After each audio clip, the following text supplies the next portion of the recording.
En tout cas, azana ba raison na ye, azana ba raison na ye oyo nga na ko yibate parce que mutu na mutu azana kati na ye eloko tindaki ye asala acte wana ye moko ayebi.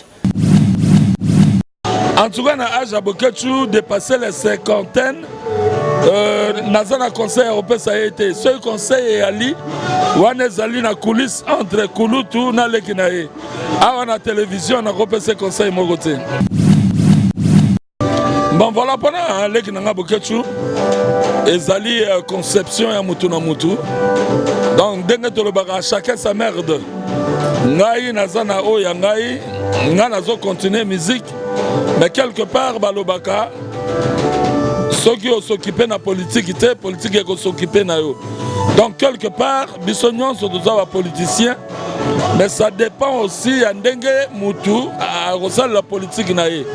Vraiment, dans un avis, à couper ça, na makambo ya Boketu, c'est mon jeune frère, on a sauvé ta musique. Il y a aussi la politique. Vraiment, makambo ya politique est allié. Non, ben oui, Eza choix naye. Donc voilà, Nazana Aza libre. Eza choix naye. Donc Nazana likambo ya ko baksate en tout cas.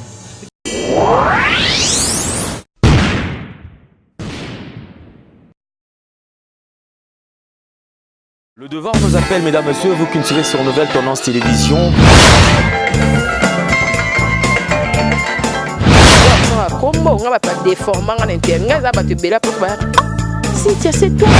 Avantage de la spiritualité, que la spiritualité est tant qu'ils allaient pouvoir absolu.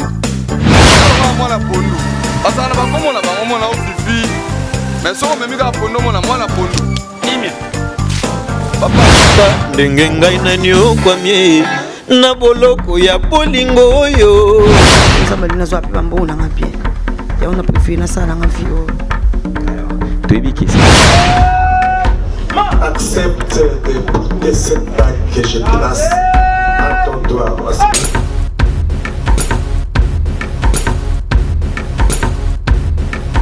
Mbote bandeko balanzi ya Nouvelle Tendance, mbote bandeko balanzi ya Baraka Télévision, na tondi bino botondi ya koyebete boza ebele liboso batando ikena bino pona kolanda émission na bino vérité ou réalité pas wapi tokundola ka ba bino bomona ka lusu te bomona ka baza toujours na kati ya masolo biso tozala ka wana pona koluka koyamba bango kosola na bango pona kopesa bino lumière ya makamonyo so tondi ya koyebete boza ebele liboso batando ikena bino pona kolanda biso et pas wapi bomesana kolanda biso pona lelo moko ya balanga nzembo ya munene oya bimela na kati ya komini ya Kitambo et pas ba musicien minene oya ba bime pas ba bokechu ba nani ba bima na kati ya Kitambo lelo to sola na ye na molai na ngoto yeba aza ko évoluer ndenge nini album na ye comme na niveau ni peut-être beta ne ma solo mususu ya kala ya Kitambo elongo na ye boko découvrir ye calamité ye président Mbote Mama Judith. Nicolas Belé président au monde na soutesani.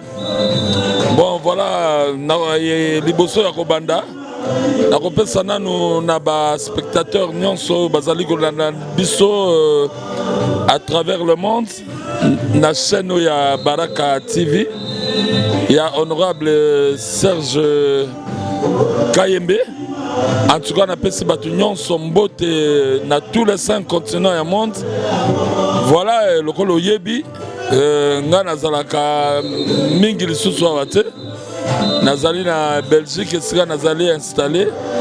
Mais ces derniers temps, on a commis vraiment mingi awa pona ko zongisa groupe véritable super succès sur le Kitambo. Voilà, c'est ça.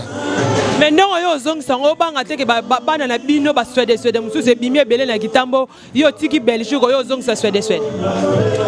Bon, en tout cas à ma connaissance na yebi ba Suède mususu na Kitambo. Na yebi ke toza baleki na biso ya Renaissance baleki na biso ba Renaissance les amis balé je crois. Et puis ba petit na biso ba betara na magasin Kitambo. Bon voilà na yebi comme na bango te meza groupe ya leki na biso bassa mais eza Suède moko le véritable super succès Suède na Kitambo ezali moko et mutu azali habilité oyo azali na droit ya koporter kombo ya swede na kitambo ezaka nga dans charge wana batikela nga yo batikeli ngai te pour l'instant ngai nazali parmi bacofondateur ya swede baninga mosusu batika biso mais lelo na minute oyo awa na Kinshasa je suis le seul garant ya kombo ya swede voilà. Mais président, pourquoi il y a tant pour Oya, Ozong, ça soit des Nenges Zalaki? Pourquoi le président au Roumé le suit vraiment tant? Au Bandé Koko Kalisute, au Linga Koko Kangisano Bamaye, le poids saloke, Oya Ozong, ça soit des Nenges Zalé Liboso? Non, c'est pas question, il y a tant ou bien des nini. Ezaka Randege Bande Konabiso, Oyo Babeta, la musique religieuse Balobi. Nzambe asalaka eloko na tango na ngonga na ye voilà ngonga ekoki yango na ye naza na course na mutu te voilà donc ngonga oyo nzambe atangaki ke nazala awa yango yebeti c'est pour cela naza wana mais ndo yo moko mona ba petit non misusu basali ba renaissance basali ba nini ba obeta yo moko ebangi so to mo ateke moi kilo makambo ngweza po ba petit ba obeta kokosa ba jete. Bon, félicitations à Bapeti, le rôle à Bazobeta, Baza co-interpréter Bisso. Bon, voilà, Baza interprète. Nyon Soza le Koumouna Bisso, donc il gêne rien. Ceux qui basala qui biloko musuya sikala na koya kozala na moins inquiétude. Mais tant que Bazobeta ka biloko biso dotika pendant 30 ans. Donc kobanga mogezate. Barozela to sala bango balanda. Eza problème te. Président moi que toko tapeka na place on lo bika ke biloko kala moi que ba okende ka na même rythme. Est-ce que même rythme pe ka costa ye nango pona ozon sera biloko 30 parce que biloko sika na kitambo to mona te. Sans blague pena président Costa biloko sika na kitambo to mona ka nyoso ba beta ka o ka ya kala tanda o ka biso za bana miketo yo kuta. Est-ce que yango pe ka yo ye nango o beta ka même rythme wana ki ya kala ka ndenge za ka kala to o ye lelo ka sika. Bon voilà biloko sika yali. Mais est-il que avant Yakobeta biloko sika ba nostalgie qui peut bali. Il faut d'abord ko bandana biloko biso tikaki batu bazonga na ben wana. Mais en tout cas biloko ya sika eza ebele. Donc Bapé Sabiso temps, surtout bas fanatique, Bapé Sabiso temps, en tout cas bah savourer vraiment une très très bonne musique. Voilà, c'est un peu ça quoi. Bayoka ya kala, bayoka pe ya sika. Bakoyoka ya kala, bakoyoka ya sika, eza ndenge nakoki ko saluer kulutu nanga ya Josa. Voilà, Zaiko, eza lelo na top na Kinshasa. Voilà, tozolanda lokolo. Baye d'abord na biloko na bango ya kala. Et petit à petit, bazo kotisa biloko ya sika. Biloko ya kala wana yango nde sala biso. Donc tokoki kozwa ngo mbala moko to boka ngo bongo te. Il faut nanu bino baleki o bozalaki te o bovivaki te. Boyoka nanu o to salaka et puis sima toke na biloko ya bambula na bino. Toko baka bande ko botola na biso tozoko baka ya Jani Sita toko ba toujours na président pona ko luka. Toye ba président album eza et comme na niveau ni toi album eza na mteto ko baka na oya kala poto na oya sika. Voilà naza na album moko na salaki na Bruxelles na leki na ngai DJ Anaconda na bande ko mususu tozaka na bango na Bruxelles. Donc album eza vraiment presque na fin na yango. Et tu as basala mixage na mastering. Bon, na retour na ngai awa avant vraiment décembre. Album est déjà na marché. Mais tozo sala eloko moko ya muke single. Il y a deux chansons. Générique moko na chanson moko. Pour déjà et puis ça Zela na album o ezakoya. Wana eza générique na chanson moko. Eza sikato ya kalaka lokwa bili bobiki bobandaka le blo kala po kota wa sika eza sika. Bon lokola o nga na salle na Bruxelles eza banzemba sika na sika. Donc o wana tozo sala biloko ya kala. Voilà donc ezali intro na biso ya kala na nzembo moko ya kala. Puisque na album on a sali wana ezali vraiment biloko ya sika na biloko ya sika. Donc tozongisi nan batu muke na image ya kala Et puis avant fin de l'année, nous avons lancé l'album Wana. Merci beaucoup, Président. On lance l'album Calamité. Tu vas moi ni toi, c'est là. En tout cas, sauf imprévu, na bonne année Robinango. Oui, oui. Est-ce que président bena okoko beta musique ou beta marakala na tango ba bokechu bazalaka na kitambo to ba bokechu ba binisa ba to musique ono bokoko beta ngo susu. Mais puisque la musique a besoin d'être bêta rangote, comment na bêta rangote? Et ça le rôle à motozo tout na Josaro lobi mendege nini. Est-ce que ko bêta musique au zaïgo bêta katango ba evoloko ba laki? Ngana za parmi bato ba bêta ka musique wana. Donc on a reproduire pour besoin d'être au sala yango. Ngande na sala ba isankele ba kindengu na ba batozo talela donc na changé hein. Peut-être. C'est la série parce que c'est voilà bokechu bini saka na ndenga jete kitambo. Ouais, là qui n'a pas bokechu premier, bokechu ayambo. Que je salue ici Gazali na maman Didi Asuta. Wana baza baleki oyo ngana encadré. Voilà donc bokechu a contribué à mingi na musique ya Sode. Donc sans rancune, sans nini, Anigisa Kinshasa n'attend naye. Sur le SODP à Kitambo et Nigisa Kinshasa n'attend na yango. Raison pour laquelle tous les deux sont des Sodewana et ça n'a pas tout le lot. Donc on va avoir un président le quoi de simple likamba bokechu zaka musicien munene a na république a Kitambo to yebi biso sabini ça mais le bokechu akipasu maka musique te bokechu le lo côté trop na politique yo ko lo banya attaque moko ya bateau zalaka au cadre bokechu ko lo bani pona ngo. Bon voilà pendant leki nanga bokechu ezali conception ya mutu na mutu. Donc ndenge to le baka chacun sa merde. Ngai nazana o ya ngai nga nazo continuer musique. Mais quelque part, Balobaka, ceux qui s'occupent de la politique, la politique qui s'occupe de yo. Donc quelque part, Bissonion sont tous politiciens, mais ça dépend aussi d'Endengue Moutou à la politique. Vraiment, dans un avis à couper ça, na makambo ya bokechute, c'est mon jeune frère, on a sauvé ta musique. Il y a aussi la politique. Vraiment, makambo ya politique est alliée. Non, est allié, mais Azam Moko a qui est cadre à la musique parce que Bokechu, tu es bien qu'il est en train de musique, mais le Bokechu a cause de politique. Elle il y a polémique, mais elle est comme quand on est parce que Bokechu a dit Moudo a bête musique, ma casse, le Bokechu a la politique.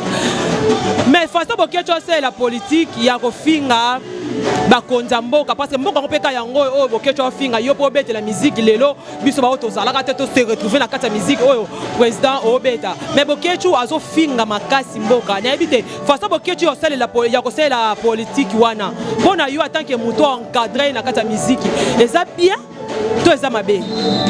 Vraiment merci pour la question na yo mais eloko na web sa yo boye tokoyi ko bota matata moko mama moko yo za moyibi nga na moyibi te yo finga kamenga na finga te donc na libota mutu na mutu azala ndenge na ye nazala pas pour la juger comportement ya bokechu c'est moi conseil soit que le baka façon de bokechu attendre parce que moi pour kotambo la bokechu dépend pe la bino ba vie na ye dépend pe na mabele o ya va na mabele ba to ba ebeli donc moi conseil moi idée na yo par rapport à façon bokechu c'est la politique.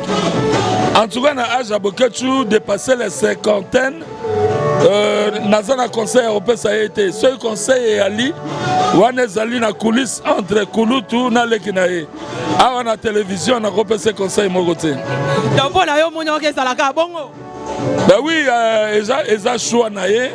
Donc voilà, Nazana Aza libre. Ils ont choix naé. Donc Nazana Likambo ya Kobaksate en tout cas. Kamba Baksate mais le bokecho azwi drapeau ya République démocratique du Congo oyo esangisa yo esangisi ngai esangisi ba fan na yo o babeta ba yo ka musique ya vie na biso mais le bokecho azwi drapeau à Kabolo 4 na 4 ça veut dire que albi que eza le côté pour na ye donc wana nyonso wana kaka mo o pesa conseil na bokecho ezate en tout cas azana ba raison na ye azana ba raison na ye oyo nga na ko yeba te parce que mutu na mutu azana 4 na ye eloko etindaki ye asala acte wana ye moko ayebi ngai comme nanga kosa barika la musique awa na Kinshasa et Zamboka na biso, je m'occupe de ceux de Kitambo. Donnez ba carte drapeau mboka bino bien. Naza juste s'il vous plaît. Pour yondo za la Belgique za na kinte, qui n'est pas musique. Tenga naza wana pona ko juger batuté maman journaliste, nazali artiste et musicien et opinion nangai et talingai, je ne peux pas juger Bokechu bien dégané na télévision boye ko sala bien té.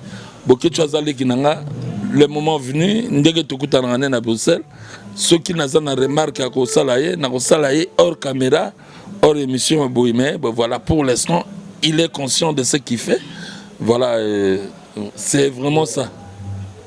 Suis dans ta yoté nande bazu ba drapeau mboka no bakati. Mais drapeau biso nyonso ba congolais. Voilà, nous on a combattu pour la liberté d'expression, tout ça, chacun à sa manière. Voilà, Oyobo Ketchu a sali lelo. Vraiment, je voudrais que tout s'éterniser pendant la Makamouanate. Tout n'a plutôt ma question sur ce qui t'a ça va bien. Mais azale moko bata kitambo to na parce que azale moko bata kitambo on biso to linga to yeba parce que azaki moko yeba petit na bina kitambo bon loko bige oza conseil au PCT mais bona bato ba regretter ne ba katik drapeau la République démocratique du Congo conseil nous kopesa na ba fan parce que baza ba fan. Voilà maman journaliste ça fera bientôt 30 ans que ngana zana poto et na yebi liberté d'expression et puis il faut kopesa mutu ton naye à ça là, tu le dis démocratie. Donc démocratie, ezali eloko ezali ke mutu à s'exprimer na ndenge nayi. Tout le monde est libre de faire ce qu'il veut quoi. Mais tout en respectant des normes tout ça, il y a république. Pas norme mais voilà des biso to luka ba norme on faut la respecter. Mais voilà là na ko c'est comme sa professeur tena lero na micro et naza artiste et musicien et voilà donc tout ce que Bokechu a fait ne concerne que Bokechu, est allié et il est libre de faire ce qu'il a fait.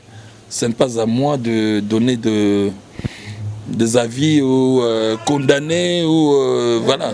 Donc il est vraiment libre, c'est un grand Naïbso qui a dépassé la cinquantaine, donc Azal Soumon a moukété au Tourbe, ta film, ou bientôt il s'agit que au Salimabé, ce qui est Zoki Singa, les arbres secrets nanga. Ceux na sepeli, et Tigalipe na moté mananga, n'a pas coupé sa vie devant ma caméra en tout cas. Merci beaucoup président. Tokomo kende vraiment na suka ya émission na biso. Président programme ezan ndenge nini ndengo yo zoni sa makambu ya orchestre awa na République démocratique du Congo pe na Kitambo penza programme ezan ndenge nini na ba final. Voilà programme Ali je crois que ceux qui occasion Pesami prochainement Oyambangai na nouveau manager Nangai Wajo Massamba que je salue en tout cas ici à Azali Yende Asimbi management ya groupe parce que nganaza de temps à temps balamsusu naza en Europe balamsu nazali awa mais pour na ba fan ya Soda Kitambo naza ko repartir pour revenir vraiment kotika la moi mingi awa et faut nazwanda kwa awa na vanda awa tout ça et mais pour l'instant programme où ezali penda ya makasi ezali musique concert maison Binga Mopepe azali ko organiser le 19 il y a mois d'octobre tout ça un grand concert le 19 avant retour en Europe Bikambo penza o ezali na actualité lelo na Kitambo ezali concert ya le 19 octobre awa na Binga Mopepe juste simaya hôpital ya Kitambo. Merci beaucoup président to comme na suka émission biso merci beaucoup bande ko balande pa bolanda ki biso lelo to yambaki pona bino mo boto yoka aboyi ba question mususu mais tozalaka wana poto solana président mais tellement que ma yelele kaye akokimaka biso. Merci beaucoup à toi ya Jani Sita babi combattu jamais abattu toujours là na nouvelle tendance pourquoi pas na pesa mbota mon vieux wana za vieta mon papa wa Jo Masamba ange de lumière babi mobali soko moni akokola ni melo kwa moto akokola te. Merci beaucoup la bandona so bolandi biso to pesi bino longonya epai bozali pourquoi pas avant na suki sana lingi président mtaza moi koloba mtaza bato ya obwaka to suki sana président après ngana ko ba na maba. Bon voilà, merci mingi maman. Soki to lobi to banda ko bwaka batu na lero yo na ko bwaka mokili mobimba. En tout cas na pesi mbote mingi na ba fan ya Swede de Kitambo nyonso o bazali éparpillé à travers le monde. Na Paris, na Bruxelles, partout, na Hollande, Allemagne, Londres, vraiment bino nyonso mbote mingi et uti pa ngai ndeko na bino Costa Rica et surtout na kopesa mbote mingi na grand frère na ngai honorable sénateur Berthold Olungu Ekonda pe libota na ye mobimba na leki na nga Fifi Olungu na kati ya Paris et sans oublier maman na bana Véro Moulanga na kati ya Bruxelles mwana na biso ya mwasi Jolie Picasso mwasi ya Kimia na bakoko nanga Exaucé P. Ruth. Voilà. Merci beaucoup président. Merci beaucoup président parce que vous avez qui a biso na tonzo botondi impresario Claude Ndombasi wa pozolanda biso na pesi mbote les célèbres Akir Panza babi kombati mes jambes abati Akir Kanza Akir Mbanza okata ekotwana Akir Mbanza, les célèbres japonais, na pesi mbote pa puis ozolanda biso pourquoi pas à Jojo Abiba de Paris. Merci beaucoup à toi Jojo Abiba. Mambuku la sembola kuna na Rotterdam mwana Hollande ya solo ya kala le vieux bijou na pesi mbote pa wapi ozolanda biso pourquoi pas na Daddy Sagi un bon garçon courageux. Merci beaucoup à toi. Pourquoi pas à Lizo Bordeaux et pa ozolanda biso na Paris na tondi bilo botondi ya koyebete boza ebele ya pourquoi pas Henri Mbanza na tonzo botonde pa wapi ozolanda biso voilà. Wane ute pas vieux wa Jo Masamba. Merci beaucoup na tonzo botonde bete bozaki ebele botika la brancher na nouvelle tendance pe na ndel Alain Ndele TV pa bolanda biso pourquoi pas na pesa mbote na Aldor derrière caméra à mode boss Alain Ndele. Merci beaucoup pa bozaki ebele nde to kuta na bino na micro mizali ko bolongwa te botika la brancher na nouvelle tendance ya Jani Sita balobi toujours nouvelle tendance na yo tozoko ba toujours na yo et pourquoi pas tout le papier. Merci na Jolie Lukombo pas poser la biso. Merci beaucoup à toi parce que aux a branché toujours dans nouvelle tendance dès que écouter la micro zoï quoi botu ka la brancher dans nouvelle tendance.